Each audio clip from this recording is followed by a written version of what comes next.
Time check, 7:30 na lang gabi guys. Nag-exercise ang inyong lola. Hindi dahil gusto niyang sumeksi. Dahil po, as you know, meron po tayong diabetic. May diabetes po tayo. At, ayan. Hindi ko na hinahabol ang pagpapaseksi guys. Sinasabayan ko yung aking pinapanood sa TV. Ayan, mag-exercise tayo tuwing umaga upang ang katawan natin ay sumigla. One eternity later. Good morning guys. Yung bang hawak-hawak mo yung camera tapos naisipan mong mag-vlog ka, may ikukwento ka, tapos nakita mo yung itsura mo sa phone. So, ganyan ako guys. At mag-fix na tayo ng bed. Few minutes later. Ang sarap po guys. Ito po ang pagkain namin for today. Nag-boil ako ng chicken. Sinit aside yung chicken. Tapos sabay lagay yung ating saluyot. Ang ating saluyot po ay naka-stack sa freezer na inimbak po natin last summer. Nilagyan ko rin yan ng 2 cubes at saka nag-fry po tayo ng coriander at bawang. At yan, medyo kumukulo na yung ating rice at nangangamoy na ang buong bahay. Masarap po siya guys. Paborito ng aking mga junakis din ito. Ang saluyot.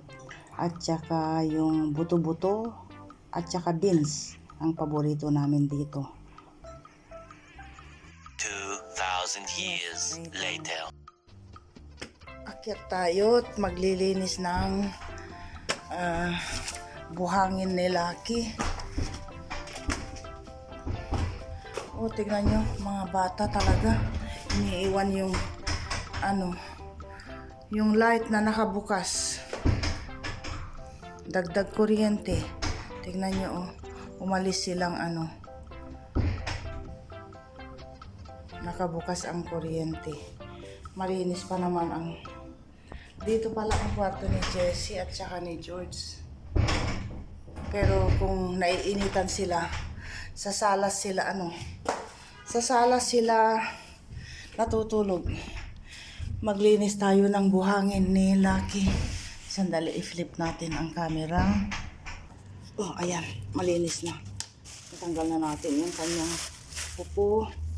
Yan yung kung saan siya naiihi at tumatai.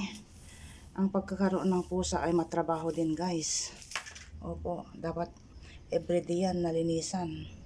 Tapos, hindi naman everyday na palitan yung buhangin. Tanggalin lang yung pupo niya. Ganon, natanggal ko na kasi. Igaganon mo lang, oh. And then, kung kailangang lagyan ng buhangin, pero okay pa naman. Tapos yun, oh.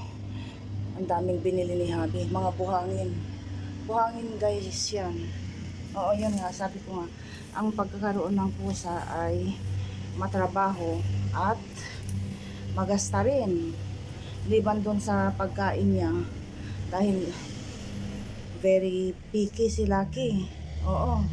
Kung minsan may mga sobra-sobra kaming manok, chicken, ay ayaw niya. Oo, mapili siya. Oo. Kaya may sarili siyang pagkain, dilata. So yun nga, mahal din ang pagkakaroon ng matrabaho at mahal din ang pagkakaroon ng pusa. Dapat ma-maintain mo yung kalinisan dahil nga kung minsan tumatabi siya sa amin, liban pa din dun sa shampoo niya, tapos mga wet wipe na kailangan. Oo. Pero nakapagbibigay siya ng kasiyahan dito sa aming bahay. May time nga na noon lagyan pa natin. Ganito ang paglagay guys. Noong wala pa kaming pusa guys, halos hindi kami nagkikita-kita ng mga bata. Bakit kanya? Dahil, kamayin ko na lang. Dahil, bawat isa nasa kanya-kanyang kwarto ba? Oo. Ngayong may pusa na kami, nagkikita-kita kami. Hindi gaya noon, nung wala pa kaming pusa. Pagkatapos nilang kumain or pagkadating nila from outside, diretso ka agad sa kani-kanilang kwarto. Subali si Lucky ang nagpapasaya sa amin. So ayan, tapos na tayo. Ito naman ganyan naman. Nagdodumi siya dito, oh.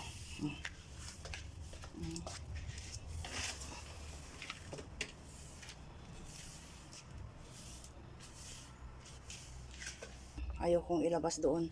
Dahil kung minsan umaakyat siya doon. Malandi na rin ang ating Lucky. Lumalandi na. Oo, tumatanaw sa bintana para tingnan yung mga ibang pusa sa baba.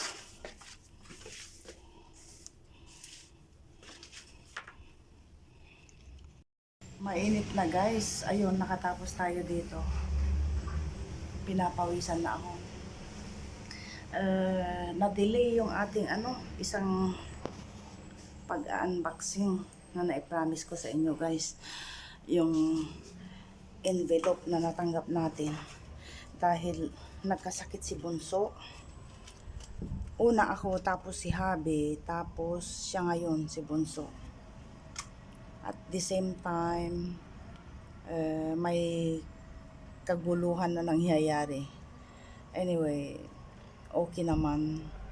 Hindi naman apektado ang Lebanon. Yun na nga ang nangyari. Nakikisaw-saw na naman ang bansang Lebanon. Hindi siya kasali pero nakikisaw-saw. Pagkatapos ng vlog natin nung nakaraan, yung naikwento ko sa inyo na isang sundalo na namatay dito sa area namin, kinabukasan noon is yun ang nangyari.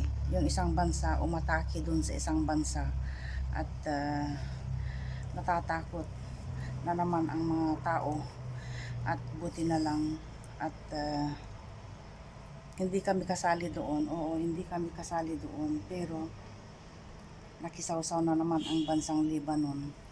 Yung araw na yun na aatake yung isang bansa doon sa nagpaputukan sila doon sa na naman doon sa boundary. So at least tapos na, okay na. Ganon pa rin ang sitwasyon guys. Oo, kung gusto nyo malaman ang sitwasyon, ganon pa rin. Sa boundary lang nangyayari ang kaguluhan. Okay naman po kami. At ayun. Nagdilig ako ng konti dito. At yun, naglinis tayo ng madilim dito. Naglinis tayo ng yun nga, yung bathroom, toilet ni Lucky. 2,000 years later.